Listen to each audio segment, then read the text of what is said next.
podemos ter esse privilégio de agradecer o seu santo nome.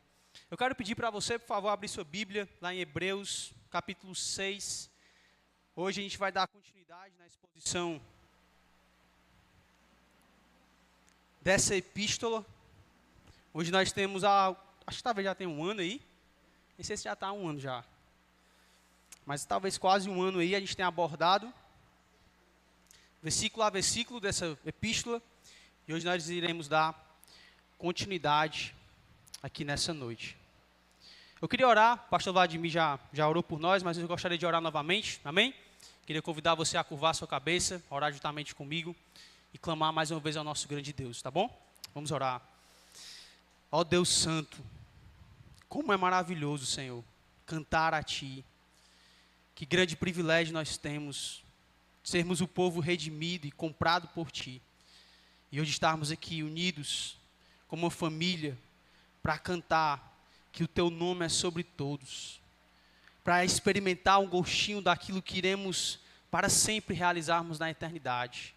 Exaltar que Tu és o Deus Santo. Obrigado, Pai, pela nossa igreja, pela nossa família. Obrigado por estarmos aqui hoje. Aqueles também que nos visitam, que o Senhor possa se revelar para eles, se tornar conhecido, salvá-los e transformá-los, como o pastor Vladimir já orou aqui, nós clamamos por isso mais uma vez. E pedimos para que o Senhor possa me usar nesse momento como instrumento em Tuas mãos. Dá-me graça para que, apesar das minhas falhas, eu consiga transmitir para os irmãos a Tua santa verdade. E que nós sejamos feridos, mas curados. Que sejamos aqui nesse momento, Pai, constrangidos e animados para Te servir, Te amar, Te obedecer com todo o nosso coração. É o que nós Te pedimos. Usa-me, age com Teu poder e graça, pelo poder do Teu Espírito, em Cristo. Amém. Amém. Nesse momento, como pai, eu tenho passado por muitas experiências, e experiências às vezes assustadoras. O Wesley está numa fase onde ele quer sempre fazer aquilo que ele não deve fazer. Não sei porquê, às vezes eu acho que ele puxa mais a mãe do que o pai. O coração não é assim também não. Mas sempre ele quer fazer coisas que é perigoso. Às vezes ele quer subir numa cadeira, que eu sei que ele pode cair, se machucar, e ele fica insistindo, eu dizendo não, não. E muitas vezes ele insiste em ir para o perigo. Mas em alguns momentos, eu como pai, para ensiná-lo, eu permito com que ele experimente o medo. Eu permito com que ele vá até determinado local para que ele saiba que aquilo ali é algo perigoso. De alguma forma eu permito com que ele suba em determinados locais, sinta a angústia, o medo, o tremor, para que de alguma forma, aqui no meu pensamento como pai, ele possa aprender que aquilo ali que ele está fazendo é algo errado. E dessa forma ele correr para mim de volta. E se sentir novamente seguro, protegido. E muitas vezes Deus é assim comigo e com você. Deus também faz coisas conosco que nos faz experimentar sensações do que é viver sem Ele. Ele nos faz sentir a angústia e o medo do que é ter uma vida sem Deus. E Ele faz tudo isso para que a gente possa correr para os braços dEle. E dessa forma sermos animados para ficarmos seguros, firmes e agarrados nele. E é justamente isso que o autor, a carta aos Hebreus, vai fazer aqui. O autor vai falar sobre o absurdo da queda, para que os irmãos possam compreender que eles têm que correrem para Deus e ficarem agarrados em Deus. Ele traz um alerta, uma advertência. Não que, de alguma forma, eles possam perder a salvação, como iremos ver, mas para fazer com que eles permaneçam animados, firmes em Deus e perseverando até o grande dia, até o encontro com Deus. E eu te convido a ler em especial o versículo 9, porque o versículo 9 ele vai fazer justamente essa transição, nos mostrando a intenção do autor durante toda essa perícope aqui, que vai do verso 4 até o versículo 8. Ele chama os leitores a uma reflexão, para que eles possam, de alguma forma, ficarem alertas. Olha o que ele diz no versículo 9. Quanto a vós outros, todavia, ó amados, estamos persuadidos das coisas que são melhores e pertencentes à salvação, ainda que falamos desta maneira. O versículo 6, que é o versículo mais difícil, vamos colocar assim, na compreensão dessa perícope, diz assim: e caíram, sim, é impossível outra vez renová-los para o arrependimento, visto que de novo estão crucificando para si mesmos o Filho de Deus e o expondo à ignomínia. Esse texto aqui, ele se torna polêmico por conta da dificuldade de compreendermos justamente essa palavra aqui. E eles caíram. A ideia do texto aqui é se referir a uma perca de salvação, de fato. E muitas pessoas, ao olharem para esse texto aqui, elas acabam se prendendo nas disputas teológicas a respeito desse assunto. É possível um crente perder a salvação? É possível nós darmos início à caminhada com Cristo e em um dado momento falharmos, perdermos ou cairmos? De fato, é muito difícil esse texto. E eu queria deixar claro para os irmãos que há pelo menos 3 interpretações aqui nesse versículo. Não vou me gastar tempo aqui para focar em cada uma delas, mas queria deixar claro para os irmãos que elas existem. A primeira delas é que, de alguma forma, o texto pode estar se referindo a alguém que chegou perto da salvação, mas não alcançou a salvação. Essa é uma possibilidade. Ou seja, essa pessoa não foi salva. Ela experimentou de coisas a respeito da salvação, mas ela não alcançou a salvação. Uma segunda possibilidade, como é colocada pelo Osborne, é que é possível o crente perder a salvação. Tanto que ele vai argumentar que, se há o alerta aqui, seria meio que injustificado dizer que não há possibilidade. Essa é uma interpretação dele. E uma terceira e última, e aqui eu já adianto que é a minha interpretação, é que o texto está convidando os leitores a uma reflexão. E aqui, irmãos, eu creio que o autor está querendo justamente fazer com que os leitores originais pensem juntamente com ele a respeito da possibilidade da perca de uma salvação. É por isso que o versículo 9 diz, com certa convicção da parte dele, que ele tinha certeza que esses irmãos, eles eram salvos. Ele diz: ó, amado irmãos, eu tenho convicção, eu estou persuadido, eu tenho convicção, certeza, de que as coisas que se referem a vocês, elas serão coisas referidas à salvação. Vocês serão um povo salvo. Eu tenho convicção disso. O autor aqui tem certeza da salvação deles. Se é possível cair, como o autor tem certeza que eles vão serem salvos no grande dia? Se é alguém, como na primeira interpretação, que chegou quase lá, mas não foi salvo, como o autor está se referindo a esses homens aqui, como pessoas que já são salvas? Portanto, depois de suas palavras de grave advertência, a ideia aqui é que ele não acredita que haja apóstatas no meio desses leitores aqui. Nem mesmo apóstatas em potencial, pessoas que se afastam da fé. Mas o autor, ele quer, de alguma forma, através do versículo 9, trazer aqui os leitores a pensarem com ele, que ele não está dizendo que eles podem perder a salvação. Nada disso. O autor aqui quer impedir com que eles interpretem de forma errada o texto. É por isso que no finalzinho do versículo 9, ele diz assim: ainda que falamos desta maneira. Apesar de eu falar dessa forma com vocês, apesar de eu me referir dessa forma com vocês, eu quero que vocês entendam, não quero que vocês entendam errado, interpretem errado. Eu quero que vocês compreendam que eu tenho certeza da salvação de vocês, mas é necessário que eu fale assim. É necessário que eu fale dessa forma com vocês. E por que o autor achou importante falar dessa forma com seus leitores? E aqui, irmãos, eu quero ser sincero com vocês que existem muitos textos da língua original que é muito difícil. E a carta aos Hebreus é um desses textos. Juntamente com os escritos de Lucas, nós estamos diante de um texto grego mais difícil do Novo Testamento. Então o autor, de fato, ele poderia utilizar de várias outras formas para se referir a esse assunto aqui.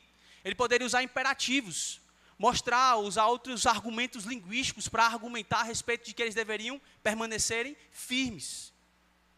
Mas não. Ele decide usar os particípios no grego, mostrando mais uma vez a beleza, o quão rebuscado a sua escrita de fato era naquele período. E para que ele faz isso, irmãos? Para os alertar. Os alertas de Deus servem muitas vezes para nos animar e nos fazer permanecer. Eu quero gastar um tempo explicando isso para que você possa entender os alertas que nós iremos ver aqui, discorrer aqui. E às vezes Deus vai usar recursos dolorosos para que eu e você permaneçamos atentos a Ele, fixados a Ele, com os olhos amarrados à pessoa de Cristo. Como é muitas vezes assim um pai com um filho. Um pai muitas vezes ele usa da disciplina com o seu filho, ele adverte o seu filho para que ele fique próximo. Ele não faz aquilo ali como um ato de afastá-lo de perto dele.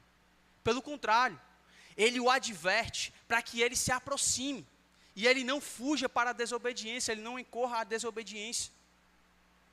Ou como, por exemplo, um patrão que fala com o seu funcionário a respeito da demissão, mas ele não quer demiti-lo. O que ele quer fazer é com que o seu empregado, ele mude aquelas atitudes que pode levá-lo à demissão. Mas o objetivo de adverti-lo é para que ele permaneça firme no seu trabalho e mude. E o autor ele faz isso para mostrar, nesse sentido, irmãos, o absurdo da queda. O absurdo do que é viver uma vida sem Deus. Sabendo que eles são salvos, sabendo que isso iria animá-los a buscarem a Deus. Então o autor faz isso para alertá-los da queda, para que eles permaneçam no caminho. E diante dessa introdução, entendendo, portanto, que o texto é uma reflexão para servir para mim e para você, como uma advertência para permanecermos em Cristo, vamos aqui para a primeira reflexão que o autor faz. Os absurdos das bênçãos de Deus, ou as extraordinárias bênçãos de Deus. Olha o que ele diz aí a partir do versículo 4.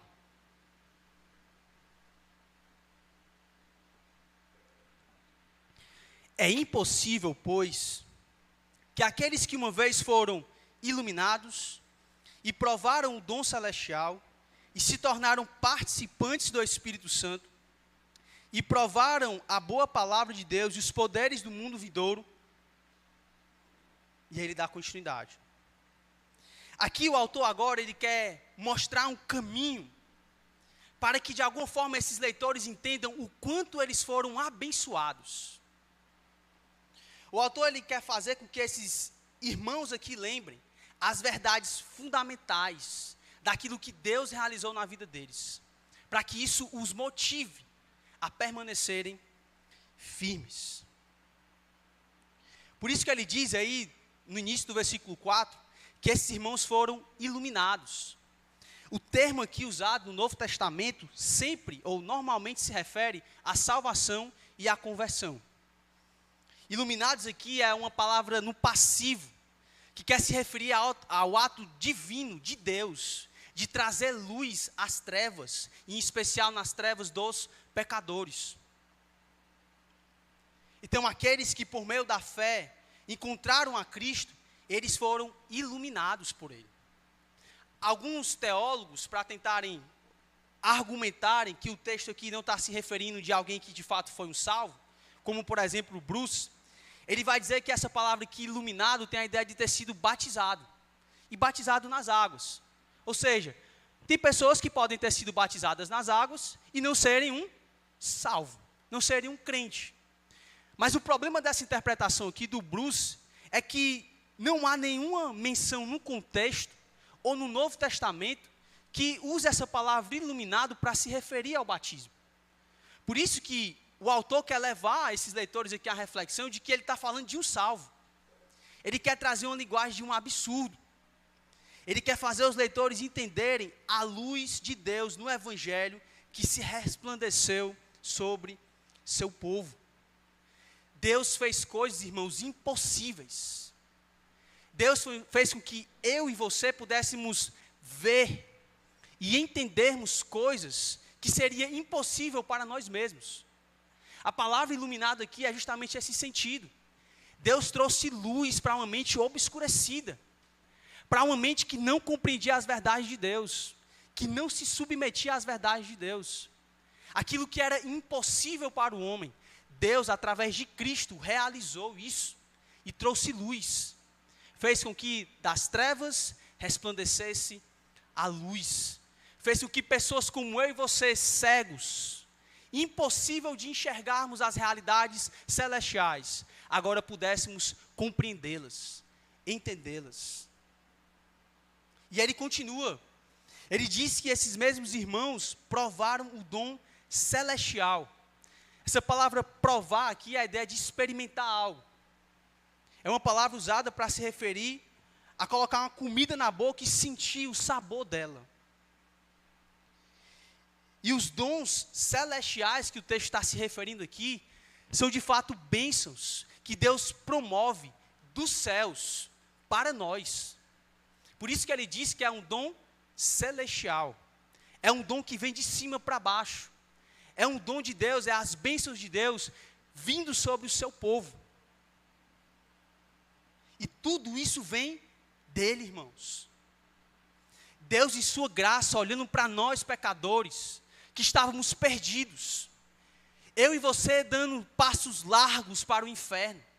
Estávamos na escuridão, irmãos, sem luz. Se morrêssemos agora sem Cristo, a nossa vida eterna seria ranger os dentes e sofrermos eternamente. E Deus em sua graça decidiu nos abençoar. De cima para baixo ele decidiu nos predestinar. De cima para baixo ele decidiu nos adotar, nos fazermos ser filhos dele. Deus poderia, irmãos, muito bem, simplesmente nos salvar. Ele poderia simplesmente ter chegado a mim e a você, ter apenas nos salvado. Nos ter tirado do império das trevas e ter nos transportados para o reino do Filho do seu amor e nos tornarmos um salvo. Mas ele fez mais do que isso. Ele te tornou co-herdeiro de Cristo. Ele te tornou alguém que vai receber das promessas eternas. Isso aqui, irmãos, para mim é um absurdo. Deus te colocou, me colocou, você como crente, acima dos anjos. Você entende isso? Eu e você, merecedores do inferno.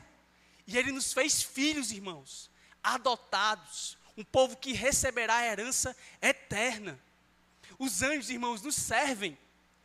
É estranho dizer isso, na posição que nós temos como pecadores, mas é isso que o autor da carta aos Hebreus fala. Deus envia os seus anjos para servir os seus servos. Deus nos deu essa posição de filhos, co-herdeiros da promessa. E ele continua dizendo, falando ainda dos absurdos, das bênçãos de Deus, das extraordinárias bênçãos de Deus. Ele nos tornou participantes do Espírito Santo. Com base nessa verdade, agora nós recebemos o Espírito de Deus. O Espírito de Deus agora, irmãos, nos sela segundo a promessa. Ele é a garantia da nossa herança, de que nada pode nos separar do amor de Deus que está em Cristo Jesus. Nem anjo, nem demônios, nem principados, nem potestades, nem altura, nem profundidade, nada pode nos separar do amor de Deus que está em Cristo Jesus. Nós recebemos o seu Espírito, recebemos dessa promessa, recebemos os dons do Espírito, como 1 Coríntios capítulo 12 diz que ele distribui dons segundo a sua santa vontade. Nós recebemos isso de graça.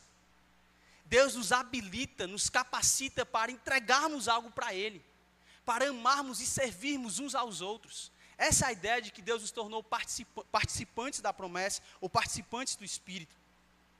E algo incrível, irmãos, que eu percebo também da parte do Espírito, é que Ele não somente nos sela, não somente nos dá dons, mas Ele também é o nosso Paracletos, que está sempre conosco.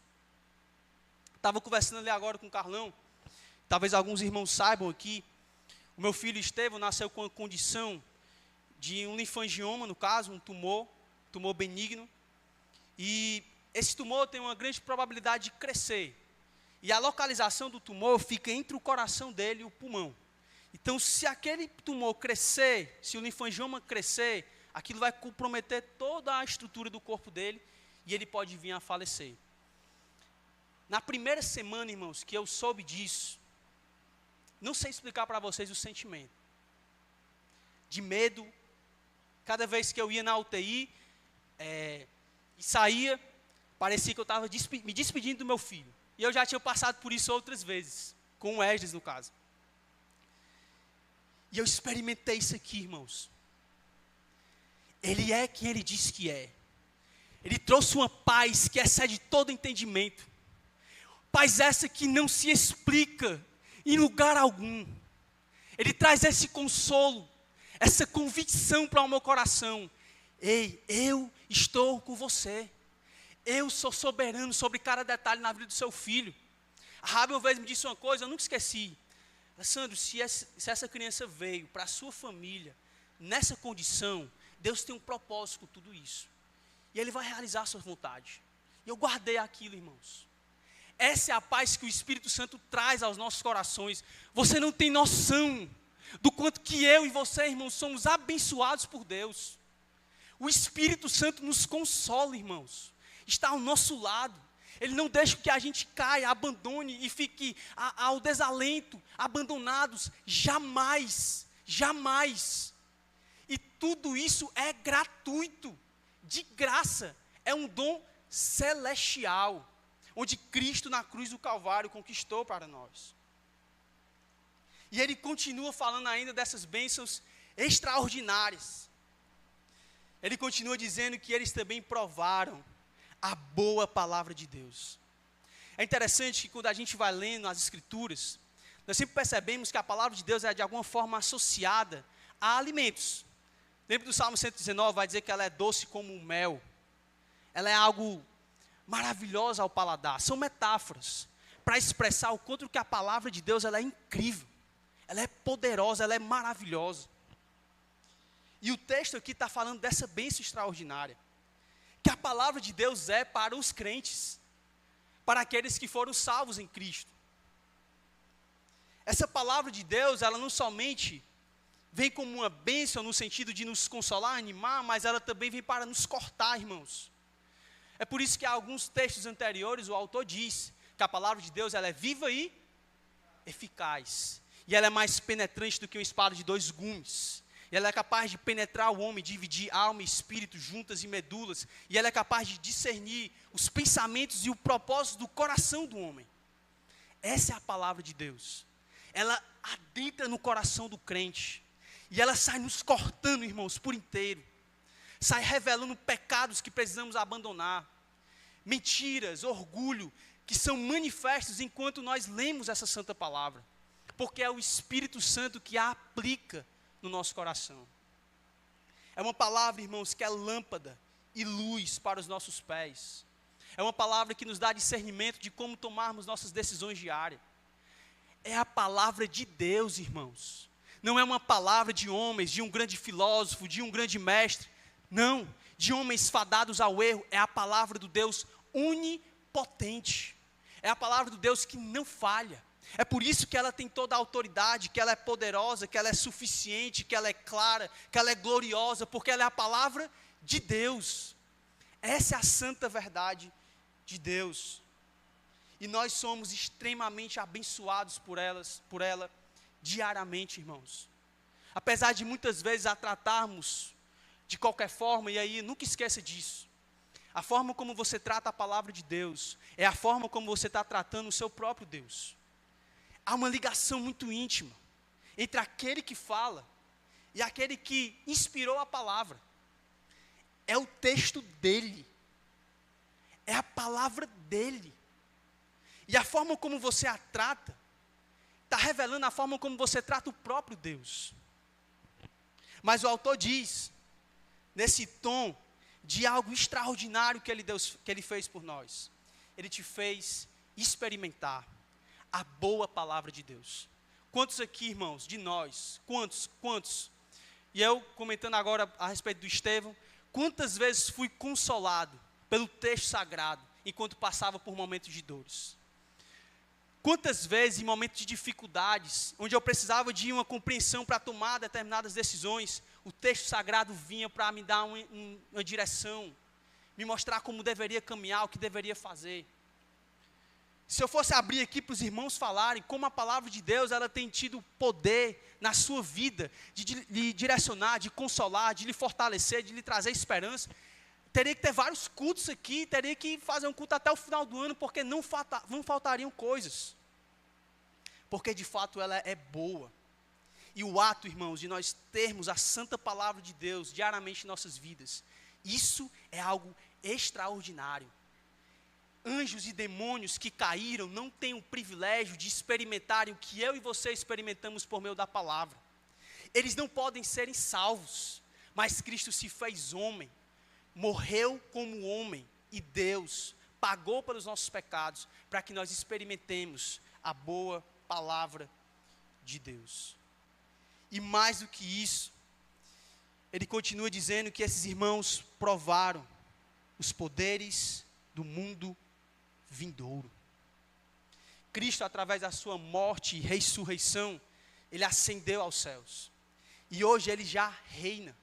Ele já tem toda a autoridade sobre o mundo, irmãos, que ainda há de vir. Uma nova Jerusalém que ainda há de descer dos céus. De um reino que ainda vai se expandir de uma forma plena sobre toda essa criação. E o texto está dizendo que nós, como servos de Cristo, esses irmãos, os hebreus, já experimentamos as bênçãos de um reino que virá. O ato, irmãos, entenda.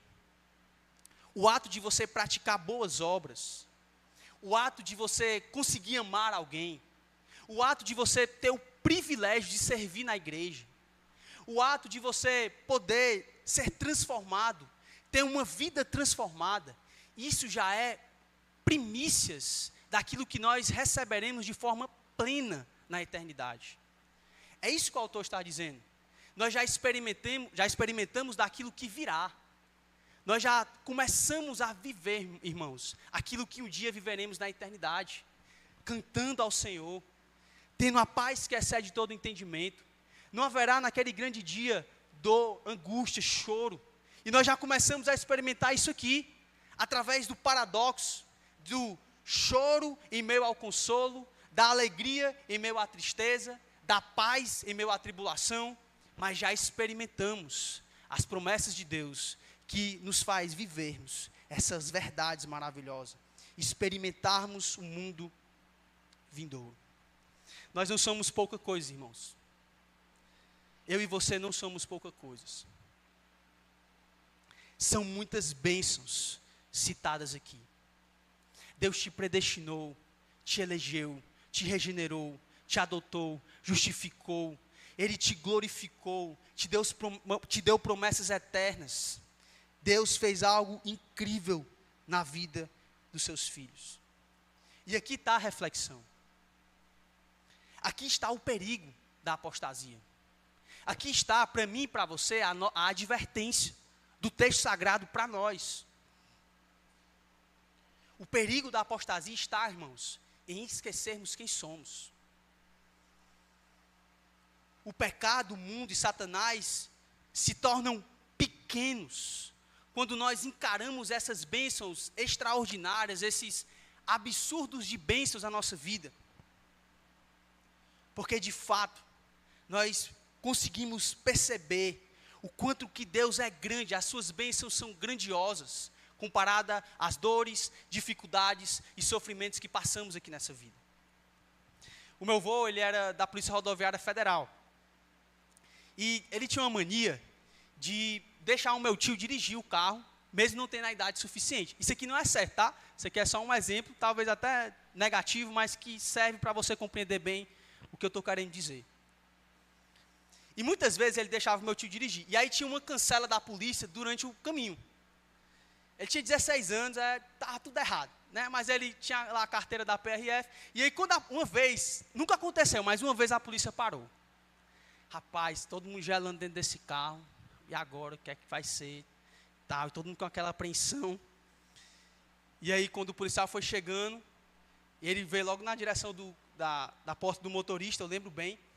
E aí o meu avô só fez puxar, acho que a carteira estava assim, era uma D20, não sei se vocês conhecem a D20, cabine dupla, 3 bancos na frente, assim, acho que hoje em dia a gente nem sabe nem o que é, né, pastor Vladimir? Mas enfim, aí ele puxou assim a carteira e só apresentou aqui, eu sou inspetor da Polícia Rodoviária Federal. Aquela, na arrogância mesmo, eu sou policial federal. O cara olhou assim, não, tudo bem, senhor, pode fechar e pode ir para frente. Eu sei que isso aqui é um exemplo negativo e você nunca deveria fazer isso. Mas é isso que nós temos que fazer diante do pecado. Nós temos que dar essa carteirada, irmãos. Nós temos que dizer, eu sou um filho de Deus. Quando o pecado e a tentação bater na sua porta, é isso que você precisa lembrar. De quem você é. Porque às vezes em que caímos no pecado, é quando nós ouvimos essas mentiras do diabo e do mundo. E nós muitas vezes escolhemos o caminho da imaturidade. O caminho errado. O caminho em que, em vez de escolhermos aquele que Deus decidiu para que crescermos, muitas vezes nós escolhemos o caminho que nos leva para distante de Deus. Nós esquecemos de quem somos. Nós esquecemos daquilo que Deus fez por nós. Dos absurdos, das bênçãos de Deus na nossa vida. Talvez muitos que estão aqui estão vivendo isso. E eu quero lembrar para você que cristianismo não é sobre levantar uma mão e dizer que você é um crente. Cristianismo não é sobre você dizer para as pessoas que vêm para o culto todo domingo. Cristianismo não é sobre você dizer que tem uma simpatia por Jesus, que acha Jesus legal, acha Jesus interessante, um padrão moral, alguém legal para você poder dizer que segue, que acha ele interessante. Não, irmãos. O que te tornou um crente foi a obra de Jesus. Ele não fez reparos na sua vida. Ele não fez um puxadinho na tua vida. Ele destruiu tudo e te fez novo.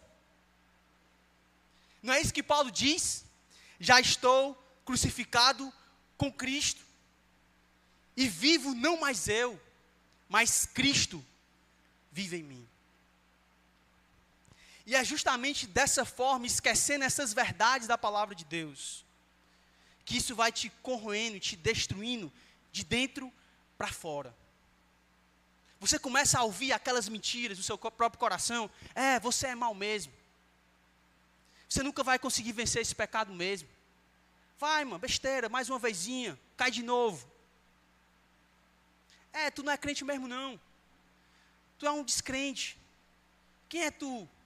Tu é mais um, tu aí está fazendo a mesma coisa dos outros. Tu é igual a todo mundo, mano. E aí você peca, é fisgado por essas mentiras de Satanás, por essas invenções que o seu coração, que o mundo, que o diabo cria na sua mente. E aí você começa a caminhar como os ímpios, você começa a idolatrar coisas, a viver na preguiça, no orgulho, na imoralidade sexual, e em se entregar às tentações do seu próprio coração. E aqui, irmãos, nós precisamos fazer o que esse autor está fazendo aqui na vida de muitos. Como amigos, pastores, pessoas que de fato se põem ao lado para ser um ferro, afiando um ferro na vida do outro.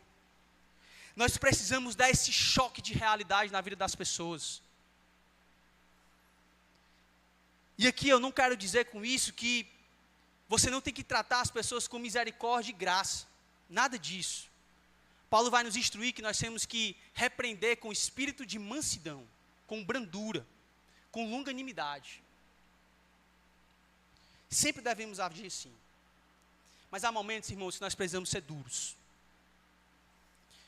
Há momentos que, como Deus fez com Josué, para de orar, Josué, para de chorar aí. O povo está pecando. Resolve isso aí, Josué. Nós precisamos chacoalhar a vida do outro. Precisamos ser sinceros com o outro. E lembrar o outro quem ele é. Macho, tu é um crente. Olha a forma que tu está vivendo. Muitos irmãos, às vezes em um aconselhamento bíblico, eu tenho que parar e fazer isso. Tu é um crente. Tu vai ficar vivendo dessa forma diante de Deus? às vezes Deus faz isso conosco. Eu passei agora, recentemente, por uma situação em que eu percebi Deus fazendo isso comigo, irmãos. Para quem não sabe, vai sair agora um concurso dos bombeiros e tal. E eu comecei no meu coração, a pensar assim, eu vou fazer esse concurso, aí eu vou deixar de ser um peso para a igreja, vou começar a conseguir me dobrar em 2 aqui, servir minha família, conseguir sustentar melhor o meu lar. E eu fui levantando isso na minha mente. Boas desculpas, bons argumentos.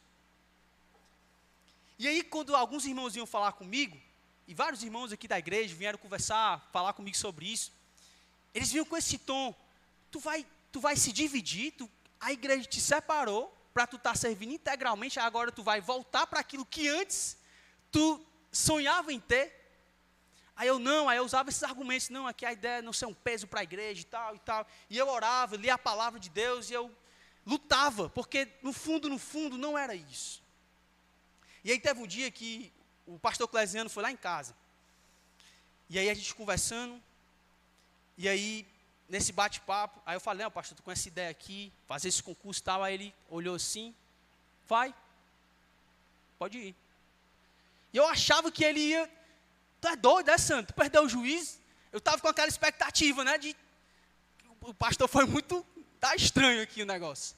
Tá alguma coisa que não tá legal, tá uma coisa errada aqui no meio dessa história, né. Mas ele não fez isso, ele, vai lá e faz, pode ir. Aí eu, beleza, para frente. Irmãos, foi uma semana assim mais intensa no meu coração, orando e lutando com Deus referente a isso. Lá no fundo, no meu coração, eu sabia que era falta de confiança em Deus. Lá no fundo, não é porque eu queria deixar de ser um peso, não, isso era desculpa orgulhosa, mentirosa do meu coração. Na verdade, eu não queria depender dos outros. Eu não queria que a minha família dependesse das pessoas. Eu queria resolver um negócio. O que eu estava dizendo era, Deus, eu não preciso do Senhor, eu quero tentar fazer isso aqui pela minha própria força, deixa comigo. Quando eu comecei a cogitar isso, irmãos, meu Deus do céu, o que é que eu estou fazendo, mano? E aquele choque, né, que se eu seguir esse caminho aqui, eu vou estar andando totalmente contrário ao que Deus quer de mim. E aí surgiu o temor no meu coração, nesse processo. E aí nesse processo Deus foi me lapidando, levando ao arrependimento, até chegar à conclusão de que não era isso que Deus queria para mim. E logo depois a igreja aumentou meu salário, mostrando um cuidado e bondade para com a minha vida. E muitas vezes Deus faz isso conosco. Deus, Ele simplesmente diz para você, vai lá. Sente um gostinho do que é viver longe de mim. Sente um gostinho do que é uma vida sem Cristo. Sente um gostinho de uma vida que não dependa da minha graça e do meu poder. Sente aí um pouquinho. Meus irmãos, eu voltei, como a gente diz aqui, né, com o rabo entre as pernas, correndo para perto de Deus, morrendo de medo que lá na frente Deus destruísse a minha vida. Sendo bem sincero com os irmãos. Que destruísse o meu lar, destruísse tudo. Voltei correndo para o Senhor. E Deus faz isso conosco. Deus deixa com que a gente experimente os absurdos do que é viver sem Ele. De uma vida sem Ele. Para que a gente corra para perto dEle. E aí o autor continua mostrando o segundo absurdo no texto. Que é o absurdo da queda. Olha o que ele diz aí no versículo 6.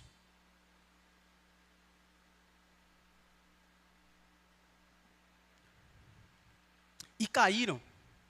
Sim, é impossível outra vez renová-los para o arrependimento, visto que de novo estão crucificando para si mesmos o Filho de Deus e expondo a ignomínia.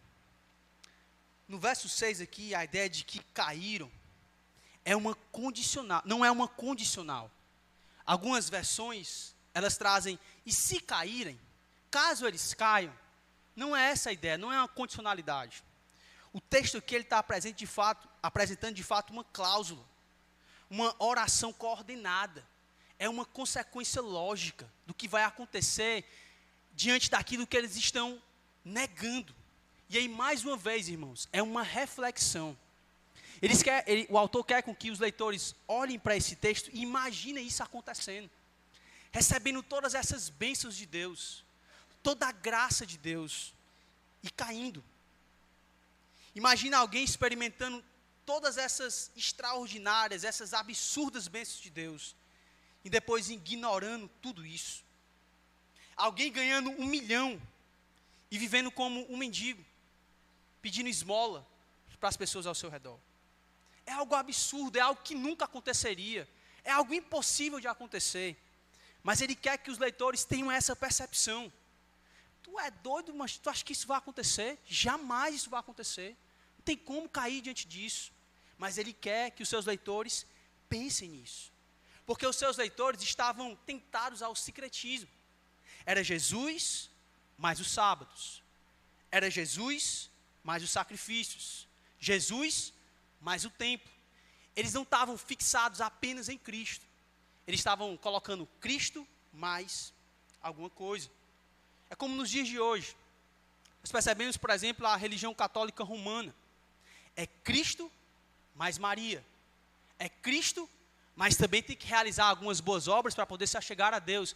É Cristo, mas também tem os mediadores para poder você estar buscando e se aproximar de Deus. É uma espécie de sincretismo. É uma ideia superficial a respeito da comunhão com Deus. E existe muitas vezes cristãos no nosso meio cheios de superstições. Eu lembro, eu não sei se essa mulher é cristã, mas isso acontece muitas vezes no meio da igreja cristã, no meio do cristianismo. Eu estava indo comprar pão com Esdrinhas, padaria aqui pertinho, e aí, enfim, eu estava caminhando com ele, já acho que ele tinha, sei lá, uns 8 meses, sempre caminhava no braço, e uma senhorazinha me parou, meu filho, que menino lindo, benza a Deus, né? Tem que ter o benza a Deus para achar que não está tendo inveja, né? Benza a Deus. Meu filho, por favor, faça uma coisa importante. Pegue um cordãozinho, amarre um alho e coloque debaixo da axilazinha dele. Para desviar o mal, olhar. Superstições. Pessoas que acham que é isso. Eu vou fazer determinadas coisinhas aqui, aí eu vou desviar um mal olhar, eu vou bater na madeira. E a gente tem isso no nosso coração. Essas ideias erradas. Cristãos que acreditam em signos. Eu sou crente, mas sou gêmeo. Faço parte ali desse tipo de signo. Isso é errado, irmãos. Por isso que o autor está levantando o grande problema dessas perspectivas de um Cristo mais alguma coisa, um Cristo que é somado a algo, um Cristo que é somado a superstições, a ideias do seu coração. A gente ri aqui, mas tem gente que acredita de fato nisso, irmãos. Minha avó, quando quebrava vidro, jogava sal. Também que era sal, né? Não era arroz e o feijão, que tá é caro. Jogava sal e ela acreditava naquilo. Nessas mentiras, nessas ideias. Se dizia católica, mas fazia um monte de coisa para tentar alcançar de alguma forma as bênçãos de Deus. E o que o autor está fazendo aqui é mostrando uma problemática, levantando uma problemática. Se eles se afastassem dessas verdades ditas nos versículos anteriores, eles precisariam que Cristo viesse de novo, que Jesus sofresse de novo. É por isso que ele diz aqui mais na frente, visto que de novo estão crucificando para si mesmo o Filho de Deus e expondo a ignomínia. Ou seja, se eles fizessem aquilo de fato, abandonando a Cristo, Cristo teria que vir novamente, morrer novamente na cruz, ressuscitar novamente para que eles alcançassem a salvação. E isso não iria acontecer. É por isso que é impossível deles serem renovados. É impossível deles serem restaurados, porque Cristo teria que repetir a sua obra. Mas o texto é claro, uma vez foram iluminados. É apenas uma única vez. Cristo veio morrer uma vez por todos pelos nossos pecados. Ele não virá uma segunda vez. Foi apenas uma. E o autor quer nos lembrar disso. É um convite a uma reflexão. É um pensamento absurdo. É voltar às sombras diante da realidade. Essa ideia mundana de pessoas que amam a Jesus, mas quando pensam em Ele ser como Deus, como Salvador, aí já é demais. Acho interessante seguir a Jesus, mas vivem uma vida distante dEle. Acham legal falar que amam a Jesus, mas não vivem como pessoas que de fato foram abençoadas e iluminadas por Ele. O autor quer chocá-los aqui, irmãos. Escolher a Jesus e querer o judaísmo é levá-lo à queda completa. É por isso que nesse esforço, chegamos aqui à última parte do sermão, ele diz no versículo 7 e 8, usando uma reflexão para que eles pensem sobre o coração deles. Que tipo de coração eles têm? Ele diz, porque a terra que absorve a chuva, que frequentemente cai sobre ela, e produz erva útil para aqueles por quem é também cultivada, recebe bênção da parte de Deus. Mas se produz espinhos e abrolhos, é rejeitada, e perto está da maldição, e o seu fim é ser queimada. Ou seja, a ideia aqui é levar os crentes aqui, os hebreus, a pensarem, que tipo de solo é o seu coração? Ele quer com que os leitores reflitam sobre isso. Ele quer com que os leitores reflitam sobre como foram abençoados por Deus. Que o coração deles não é aquele tipo de coração, como na lei da semeadura, que diante de diversas provações se afastam e deixam de produzir frutos. Pelo contrário, é o solo, é o coração que produz frutos, diversos frutos, por amor a Deus, servindo a Deus. É um coração que frutifica, é um coração que apresenta de fato temor, amor a Cristo. É o que eles são, irmãos. É isso que o autor quer fazer aqui nessa carta. Fazer com que eles lembrem aquilo que eles conquistaram em Cristo. Animá-los a pensar no absurdo de que poderiam perder em Cristo, para que corram de volta para Ele. Por isso ele finaliza no versículo 9, vamos lê-lo mais uma vez. Quanto a vós outros, todavia, amados, estamos persuadidos das coisas que são melhores e pertencentes à salvação, ainda que falamos desta maneira. Ele tinha certeza de quem aqueles irmãos eram. Eram irmãos amados, que seriam salvos, que poderiam ter convicção da sua salvação. Muitos crentes não têm certeza da sua salvação, mas o pastor dessa igreja tinha certeza da salvação desses irmãos. Às vezes temos essa luta por falta de confiança em Deus. Às vezes ficamos pensando se realmente somos salvos, porque a grande verdade é que a gente está querendo acrescentar algo à obra de Cristo na nossa vida. A gente acha que tem que ser um Cristo mais alguma coisa.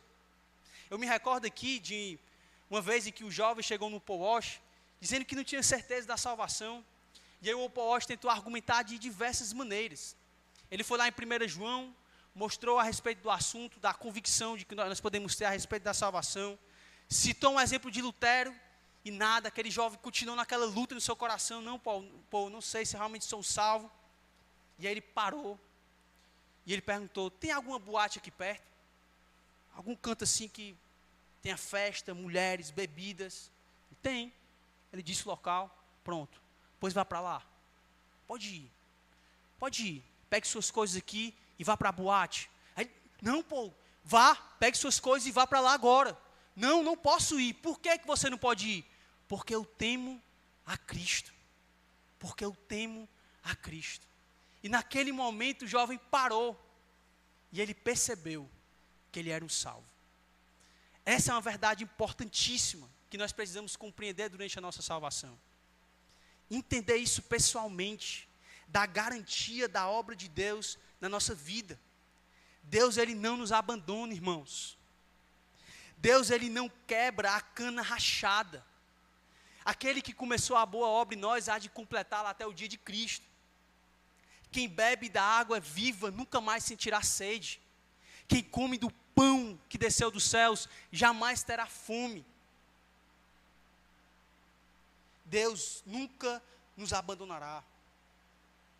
Se recebemos essas bênçãos da parte de Deus, nós não cairemos.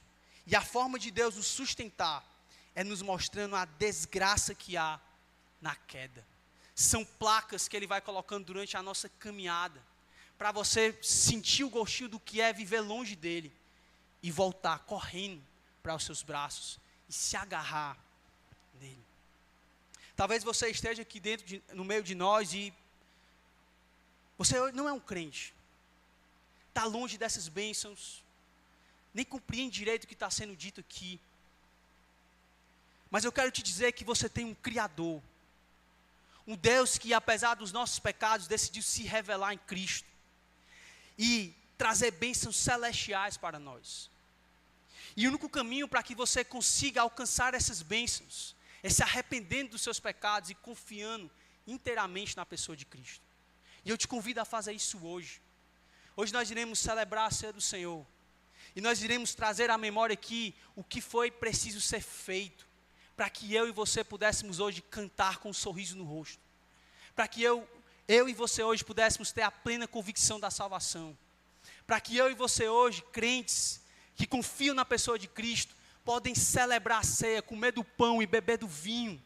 Porque Cristo de fato veio, se fez homem, morreu pelos nossos pecados, ressuscitou ao terceiro dia, ascendeu aos céus, está à direita de Deus Pai e promete que um dia voltará, para que nós participemos dessa ceia, não com elementos simbólicos, mas comendo um pão literalmente, olhando para Ele face a face. Que você hoje possa celebrar a ceia, lembrando de quem você é, lembrando das bênçãos de Cristo na sua vida, e o que for necessário ser feito, para que eu e você pudéssemos ser salvos. Amém?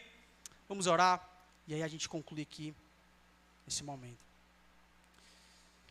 Ó Deus Santo, Todo-Poderoso, Deus Eterno, Fiel, nós te damos glória como igreja, Deus. Te louvamos por todas as bênçãos que conquistamos em Cristo. Pelas bênçãos extraordinárias que o Senhor nos deu através da obra dele. Nos ajuda, Senhor, como crentes, a fixarmos os nossos olhos em Ti, a perseverarmos em Cristo. Que o Senhor continue nos fazendo sentir o gostinho do que é viver longe do Senhor. Que o Senhor venha nos disciplinar, nos corrigir. Que o Senhor venha, por meio da Tua palavra, nos quebrar por inteiro. Para que nós sejamos curados, transformados e corramos para Ti. Nos dá graça, Deus, para perseverarmos enquanto fixamos os nossos olhos em Jesus. Que essa noite possamos trazer à memória o que o Senhor teve que fazer naquela cruz para que recebêssemos essa bênção. E assim cantarmos com toda a alegria ao Cordeiro que morreu e ressuscitou, ao Cordeiro que nos trouxe bênçãos celestiais, ao Cordeiro que nos deu a vida eterna, onde nós iremos para sempre celebrarmos, servirmos e cantar ao Senhor por toda a eternidade. Nos ajuda, Senhor, nesse momento a Te adorar com todo o coração. Em Cristo te louvamos pela Tua palavra, te louvamos por esse tempo juntos, em nome de Jesus, amém.